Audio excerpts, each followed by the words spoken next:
بسم اللہ الرحمن الرحیم الحمدللہ رب العالمین والصلاة والسلام علی سید الرسل وخاتم النبیین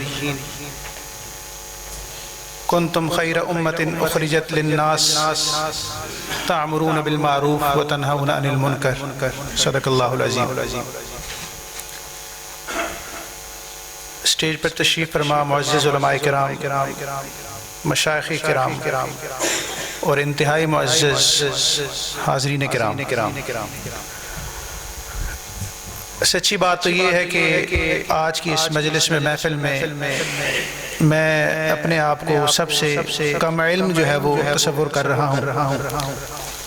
اور یہ مجھے گفتگو کرنا جو ہے وہ گستاخی لگ رہی ہے کہ اسٹیج ماشاءاللہ مشائخ سے بھرا ہوا ہے۔ شیخ الحدیث استاد محترم ثناء اللہ زادی صاحب تشریف فرما ہے، مولانا نذیر مدنی صاحب تشریف فرما ہے، مولانا خالد اظہر صاحب تشریف فرما ہے، قاری عبدالرحیم کلیم صاحب تشریف فرما ہے، قاری عبدالکریم صاحب شیخ الحدیث تشریف فرما ہے، دیگر ہمارے مولانا عبدالرحمن شاہین صاحب تشریف فرما ہے، اور آپ بھی انتہائی معزز حاضرین کرام ہیں۔ آپ تمام کے تمام تقریباً علماء ہیں اور پڑھے لکھے لوگ ہیں، لیکن بہرحال ایک تنظیمی ذمہ دار کی حیثیت سے میں آپ کے سامنے مخاطب ہونے کی جسارت کر رہا ہوں۔ میرے سے پہلے برادر محترم حافظ سلمان اعظم صاحب گفتگو کر رہے تھے اور بڑی ماشاءاللہ انہوں نے پرمغز جو ہے وہ گفتگو کی ہے، لیکن ان کی دو باتوں سے مجھے اختلاف ہے۔ ایک بات تو انہوں نے فرمایا کہ آج کل جو ہے وہ عالم بننا یا خطیب بننا بہت آسان ہے، جس کا دل کرتا ہے وہ ممبر پر کھڑا ہو جاتا ہے اور خطیب بن جاتا ہے۔ تو میں اس سے اختلاف کرتا ہوں، ممبر پر کھڑا ہونا بذات خود ہی ایک بہت مشکل کام ہے۔ میں نے بڑے بڑے لوگوں کو دیکھا ہے کہ جب ان کو چار بندوں کے سامنے گفتگو کرنی پڑ جائے یا کھڑا ہونا پڑ جائے تو ان کی ٹانگیں جو ہیں وہ کانپنا شروع ہو جاتی ہیں۔ سو اس سے مجھے اختلاف ہے کہ بڑا آسان کام ہے، نہیں، ممبر پر کھڑا ہونا بذات خود ایک انتہائی مشکل کام ہے، اور یہ وہی کھڑا ہوتا ہے جس کو اللہ توفیق دیتا ہے اور شاید جس کو اللہ چن بھی لیتا ہے لوگوں سے مخاطب ہونے کے لیے۔ دوسری بات انہوں نے فرمائی تبلیغ جو ہے وہ سستی ہونی چاہیے۔ میرا اختلاف یہ ہے کہ تبلیغ نہ سستی ہونی چاہیے نہ مہنگی ہونی چاہیے، تبلیغ جو ہے وہ مفت ہونی چاہیے، ٹھیک ہے، اور سب تک ہونی چاہیے۔ مہنگا سستا جو ہے وہ دو متوازی چیزیں ہیں، تو وہ نہیں، تو تبلیغ فری ہونی چاہیے اور سب تک ہونی چاہیے۔ تسی مننا نہیں، حکم دے میں جاری کر دوں، تسی نہیں مننا۔ حضرات بات یہ ٹائم مختصر ہے، میں انشاءاللہ 5-10 منٹ سے زیادہ نہیں لوں گا۔ اس مختصر وقت میں آپ کے حوالے سے، نوجوانوں کے حوالے سے، علماء کے حوالے سے بہت سے پہلو ہیں جن پر گفتگو کی جا سکتی ہے۔ جو نوجوانوں کی اہمیت ہے دین میں وہ بھی بیان کی جا سکتی ہے۔ نبی پاک نے نوجوانوں کی تربیت کس طرح کی اور کس طرح کرنے کا حکم صادر فرمایا، اس پر بھی بات کی جا سکتی ہے۔ جوانی کی اہمیت پر بھی بات کی جا سکتی ہے، لیکن آپ سب ان باتوں سے آگاہ ہیں۔ میں یہ کہنا چاہوں گا کہ میں سمجھتا ہوں کہ آج ہم پر جو زوال آیا ہوا ہے عالم اسلام میں مجموعی طور پر، اور بالخصوص اگر ہم پاکستان کے حوالے سے بات کریں تو اس میں ایک بہت بڑا کردار اس بات کا ہے کہ علماء نے اپنی اصل اہمیت اور افادیت کو کھو دیا ہے۔ اس بات میں کوئی شک و شبہ نہیں ہے، اور یہ قرآن و حدیث کی روح سے یہ بات ثابت ہے کہ علماء جو ہیں وہ کسی بھی قوم کا افضل ترین طبقہ ہے، سب سے بہترین طبقہ ہے۔ میں نے آیت مبارکہ آپ کے سامنے پڑھی، کنتم خیر امت اخرجت للناس، اور دیگر احادیث میں بھی کافی دلائل موجود ہیں۔ اور اگر ہم حافظ سلمان اعظم صاحب نے اپنے اسلاف کا تذکرہ کیا، اہل حدیث اسلاف کا، لیکن میں بات جو ہے وہ دور نبوی سے اگر لے کر چلوں اور صحابہ کرام کا طرز، منہج اور زندگی گزارنے کا طریقہ لے کر چلوں تو صحابہ کرام بیک وقت جو ہے وہ مبلغ بھی تھے، بیک وقت عالم بھی تھے، بیک وقت خطیب بھی تھے، بیک وقت دائی بھی تھے، بیک وقت جو ہے وہ منصف بھی تھے، بیک وقت سیاستدان بھی تھے، حکمران بھی تھے، جرنیل بھی تھے، لڑنے والے بھی تھے، لڑانے والے بھی تھے، تعلیم حاصل کرنے والے بھی تھے، تعلیم دینے والے بھی تھے، اور امت کی قیادت کرنے والے تھے۔ میں سمجھتا ہوں کہ وہاں سے امت کا زوال شروع ہوا جہاں پر ہم نے یا ہمارے بڑوں نے اپنے آپ کو اس منہج سے علیحدہ کر لیا۔ انہوں نے سیاست کو اور دین کو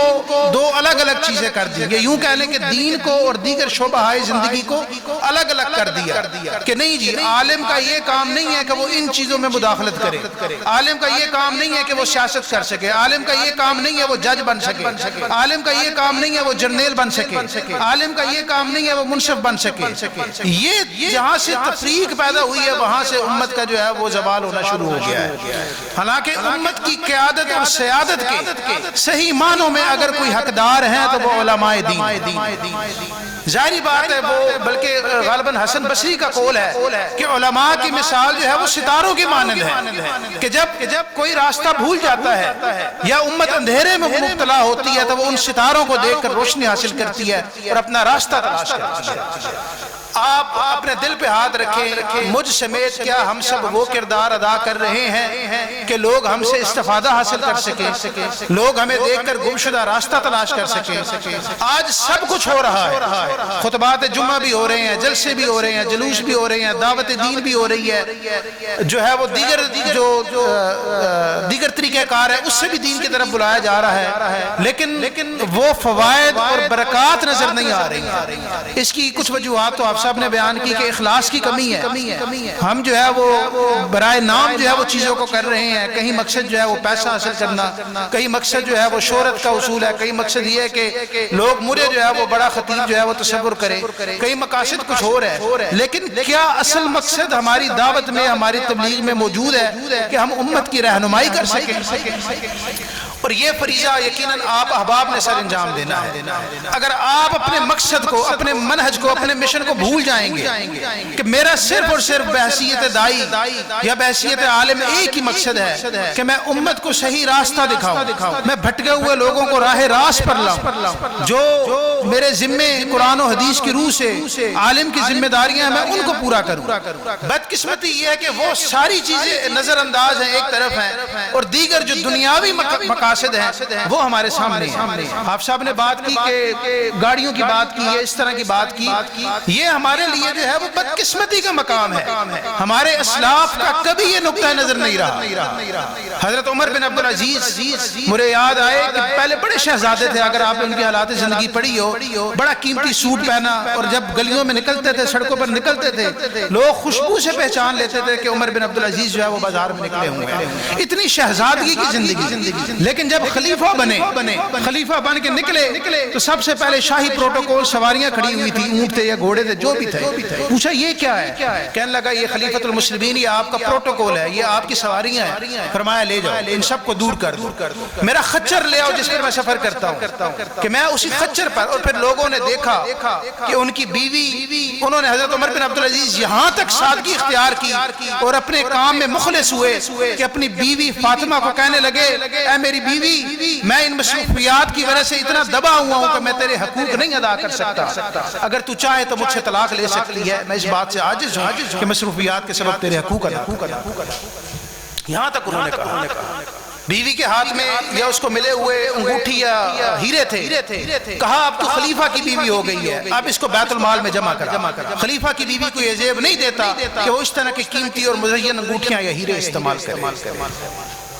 تو مسئلہ یہ کہ ہم نے جو ہے نظر انداز کر دیا ہے۔ ہم اپنے اسلاف کو، حافظ سلمان صاحب نے کچھ اسلاف گنوائے، آپ وہاں سے تاریخ شروع کریں تو ایک سے ایک واقعہ، کون سے ہمارے اسلاف تھے؟ کیا ہم بھول گئے ہیں امام احمد بن حنبل کو؟ کیا ہم بھول گئے ہیں امام مالک کو؟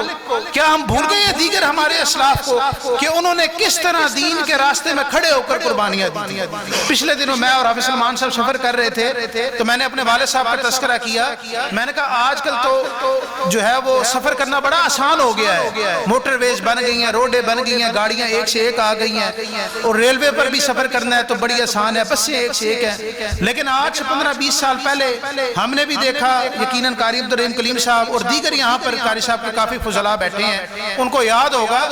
کہ گھنٹوں گھنٹوں سفر کرنا، کھڑے ہو کر سفر کرنا، کبھی بسوں میں کبھی ٹرینوں میں، سیٹیں نہیں ہوتی تھی، کبھی دھکے کھا رہے ہیں، اور ایک دو دفعہ تو اس طرح ہوا کہ گاڑی کا سٹاپ نہیں تھا تو اسٹیشن پر اترنے کی کوشش میں ٹرین سے گر کر زخمی بھی ہو گئے۔ میں اپنے والد محترم کی بات کر رہا ہوں۔ تو ان کا کیا مقصد تھا کہ ہم جائیں گے، ان کا تو کوئی تقاضے کبھی ہم نے نہیں سنے کہ اتنے پیسے پہلے بھجوا دیں تو پھر ہم آپ کے پاس آئیں گے، یا گاڑی کا پیٹرول اتنے کا ہے۔ آج کل باتیں سننے کو ملتی ہیں تو یقین کرے سر شرم سے جھک جاتے ہیں کہ علماء کرام جب یہ تقاضے کرتے ہیں کبھی آپ نے مجھے 2000 کم دیا یا 2000 زیادہ دیا، گاڑیاں روک لیتے، اور بعض جگہوں پر سننے میں آیا ہے شنید ہے کہ جو ہے وہ تو تکرار کی نوبت آ جاتی ہے۔ کیا علماء کو یہ سوٹ کرتا ہے؟ میں تو سمجھتا ہوں علماء اللہ جس کو دے اس کو ضرور استعمال کرنا چاہیے، اس میں کوئی شک نہیں ہے، لیکن علماء کو اپنی ظاہری شخصیت اس طرح بنانی چاہیے کہ وہ بظاہر یہ نظر آئے کہ وہ دنیا اور اس کی نعمتوں سے جو ہے وہ، یا دنیا کی جو نعمتیں تو نہیں کہنی چاہیے، آسائشیں، لگزری جو ہے اس سے ان کو بے نیاز ہونا چاہیے، اس سے ان کو بے نیاز نظر آنا چاہیے۔ اللہ نے دیے ضرور استعمال کریں، لیکن کم سے کم آپ عوام کے سامنے اپنا جو ہے وہ شخصیت اس طرح پیش کریں کہ بظاہر لگ رہا ہے کہ آپ کو ان دنیاوی لگزریز میں، ضروریات کی بات نہیں کر رہا، آسائشوں کی بات کر رہا ہوں کہ ان میں آپ کو کوئی دلچسپی نہیں ہے۔ لیکن ہمارے یہاں معاملہ جو ہے وہ الٹ ہوتا جا رہا ہے، بڑی گاڑیاں رکھنا، پروٹوکول رکھنا، گن مین رکھنا۔ میں نے پچھلے دنوں دیکھا سید سبطین شاہ صاحب جناب ان کی ویڈیو تھی اور گن مین باہر نکل رہے ہیں اور گاڑیوں سے ویڈیو بن رہی ہیں۔ عجیب بات ہے، مطلب یہ علماء کو سوٹ کرتا ہے کہ آپ کے آگے 2-2 3-3 گن مین چل رہے ہیں اور جناب آپ پروٹوکول کے ساتھ کیا آپ دنیا کو پیغام دے رہے ہیں؟ یہ آپ کو سوٹ نہیں کرتا۔ کوئی بھی ہے، میں شاہ صاحب کی بات نہیں کر رہا، میں بھی ہوں، کوئی بھی یہاں پر بیٹھا ہوا شخص ہے، یہ ہماری اس کے ساتھ ہم کوئی بدماش ہے، ہم کوئی ڈان ہے، یا ہم کوئی جو ہے وہ سرمایہ دار ہے، یہ بات ہمارے ساتھ ہماری اس کے مطابق سٹیج کے ساتھ بھی، منہج کے ساتھ بھی، دعوت کے ساتھ بھی یہ چیز سوٹ نہیں کرتی ہے، میچ نہیں کرتی ہے۔ کوئی بھی شخص جو ہے وہ جو ایسا کام کرے گا جو اس کے امیج کے ساتھ سوٹ نہیں کرتا تو ظاہری بات ہے آج کل کی دور میں کوئی بے وقوف نہیں ہے۔ جو لوگ آپ کو سننے آتے ہیں نا، جو لوگ آپ کو سنتے ہیں بیٹھ کر، وہ بظاہر جتنے مجہول اور بے وقوف لگ رہے ہوں لیکن ذہنی طور پر ہر بندے کو اللہ تعالیٰ نے عقل اور شعور دیا ہوا ہے۔ یہی وجہ ہے کہ ہماری زبانوں میں تاثیر نہیں ہے، ہماری دعوت میں تاثیر نہیں ہے۔ پہلے ایک جگہ پر ہمارے اسلاف کوئی گفتگو کر کے جاتا تھا، اس کے اثرات مہینوں محسوس کیے جاتے تھے۔ آج کل وہی بات ہے کہ رات کو جلسہ ختم ہوتا ہے مسجد میں، صبح فجر کی نماز کی پہلی صف پوری نہیں ہو رہی ہوتی ہے۔ کیا وجوہات ہے؟ عوام کو بعد میں قصوروار ٹھہرائیں، سب سے پہلے ہم اپنا احتساب کریں، کیا ہم وہ کام کر رہے ہیں، دعوت کے وہ تقاضے پورے کر رہے ہیں جو صحیح معنوں میں ہمیں جو ہمارا خاصہ ہونا چاہیے، جو ہم پر عائد ہے قرآن و سنت کی روح سے۔ اور یاد رکھ لیجئے، میں ہوں یا آپ ہوں، ہم سب اللہ کی طرف سے، میں نے جس طرح شروع میں بات کی کہ اللہ جس کو توفیق دیتا ہے، شاید اللہ نے ہمیں اس کام کے لیے چن لیا ہے۔ ہم دنیا میں کسی کو جواب دیں، ہو نہ ہو، آخرت میں ضرور اس بات کے جواب دیں گے۔ جب 5 سوالوں کے جواب کہ عمر کہاں بسر کی اور جوانی کہاں بسر کی، اگر آپ کہیں گے کہ جوانی اللہ تیرے دین کے راستے میں اور تیرے نبی کی دعوت کو پھیلانے کے لیے اور تیرے دین کو پھیلانے کے لیے، تو ہو سکتا ہے پھر آپ کا وہاں پر یہ جواب جو ہے وہ آپ کو کفایت نہ کر سکے کہ دعوت کے جو صحیح تقاضے ہیں جس طریقے سے ہونی چاہیے ہم اس کو کوا حق ہو ادا کرنے سے قاصر ہے۔ تو میں یہی گزارش کروں گا، ٹائم کافی ہو گیا ہے، کہ جو اللہ تعالیٰ نے جس کام کے لیے آپ کو چن لیا ہے آپ پورے اخلاص کے ساتھ اس پر توجہ دیں، آپ پورے خلوص کے ساتھ بغیر کسی دنیاوی طمع و لالچ غرض و غائب آپ اس کو ادا کریں۔ پھر دیکھیں اللہ تعالیٰ کیسے آپ کو عزتوں سے برکتوں سے نوازتا ہے۔ پھر اللہ تعالیٰ خود جو ہے وہ آپ کو جو چیز آپ کی خواہشات ہے وہ انشاءاللہ ضرور آپ کی اللہ پوری کرے گا، جائز خواہشات، لیکن آپ سب سے پہلے اللہ کے ساتھ مخلص تو ہو جائیں، آپ اخلاص تو اپنے اندر پیدا کریں، اور جب آپ تبدیل ہوں گے تو پھر انشاءاللہ آپ دیکھیں گے کہ معاشرہ کس طرح تبدیل ہوتا ہے، پھر سوسائٹی کس طرح تبدیل ہوتی ہے۔ آپ کو پتہ ہے نا کہ آپ میں سے ہر ایک خطیب ہے، آپ کے پیچھے زیادہ نہیں تو 100 150 200 بندہ تو ہر جمعے آتا ہی آتا ہے نا آپ میں سے ہر ایک کے پیچھے۔ تو جب آپ کے ذمہ اب اکیلے آپ کی اصلاح نہیں ہے، آپ کے ذمہ ان آگے 200 250 300 400 500 بندہ جتنا آتا ہے ان کی بھی اصلاح آپ کے ذمہ ہے۔ وہ وقت نکال کے آپ کے پاس آتے ہیں، آپ انہیں جو ہے وہ فضول قصہ کوئی شعر و شاعری سنا کر واپس بھیج دیتے ہیں، تو ان کے بھی مجرم آپ ہیں، آپ نے ان کا بھی وقت ضائع کیا، آپ نے ان کی بھی اپنی بھی اصلاح کرنی ہے اور ان کی بھی اصلاح کرنی ہے۔ تو انشاءاللہ جب آپ خلوص کے ساتھ، اخلاص کے ساتھ ان کی اصلاح کریں گے، پھر آپ دیکھیں کہ کس طرح انشاءاللہ معاشرے میں تبدیلی آنا شروع ہوتی ہے، اور پھر ایک بندہ جو ہے وہ انشاءاللہ آپ دیکھیں گے کہ کئیوں کی زندگیوں کو جو ہے وہ بدل سکے گا، انشاءاللہ بدلنے کے قابل ہوگا۔ اللہ تعالیٰ مجھے اور آپ کو اس کی توفیق عطا فرمائے، اور ہماری جو ٹوٹی پھوٹی جہود ہے وہ قبول فرمائے، اور اہل حدیث یوتھ فورس پاکستان یہ عزم رکھتی ہے انشاءاللہ اس ٹینیور میں جب تک میرے پاس یہ ذمہ داری ہے کہ ہم انشاءاللہ اپنے خطباء کو، اپنے مبلغین کو بلاتے رہیں گے، اور کوشش کریں گے کہ جو ہمارے مشائخ ہمارے پاس موجود ہیں ان کے ذریعے جو ہے وہ یہ اصلاح کا عمل جو ہے وہ جاری رہے۔ مجھے پتہ ہے کہ آج کل کے دور میں سفر کرنا مشکل ہے، آج کل کے دور میں ٹائم نکالنا مشکل ہے، اور میں آپ کو بتاؤں آپ رحیمیہ خان سے لے کر بہاول نگر تک، ملتان تک، خانے وال تک جنوبی پنجاب کے لوگ موجود ہیں، لیکن آپ میں سے سب سے زیادہ سفر جو ہے میں کر کے آیا ہوں۔ میں 9 گھنٹے کا سفر کر کے آیا ہوں، آپ میں سے کسی نے 9 گھنٹے کا سفر نہیں کر کے جو کیا ہونا، صرف اس لیے کہ آپ یہ نہ سمجھیں کہ یار ہمیں بلا لیا ہے اور خود جو ہے وہ غائب ہیں، خود آئے نہیں ہیں، خود آرام سے پڑے ہوئے ہیں، ایسا بالکل نہیں ہے۔ لیکن ہم نکلیں گے، سفر کریں گے، اکٹھے ہوں گے، اللہ تعالیٰ انشاءاللہ اسی میں برکات پیدا کرے گا، اور کچھ نہ کچھ اپنے مشائخ سے جو ہے وہ ہمیں سیکھنے کو ملے گا۔ تو میرا خیال ہے یہ سلسلہ جاری رہنا چاہیے، اور آپ بھی اپنے آپ کو اس کے لیے کمر بستہ کریں کہ جب بھی اہل حدیث یوتھ فورس کے پلیٹ فارم سے آپ کو کال دی جائے آپ ضرور وقت نکالیں، آپ اپنا ٹائم دیں، انشاءاللہ اسی میں بہتری ہوگی۔ شکوہ ظلمت شب سے کہیں بہتر تھا، اپنے حصے کی کوئی شمع جلاتے جاتے۔ وآخر دعوانا الحمدللہ۔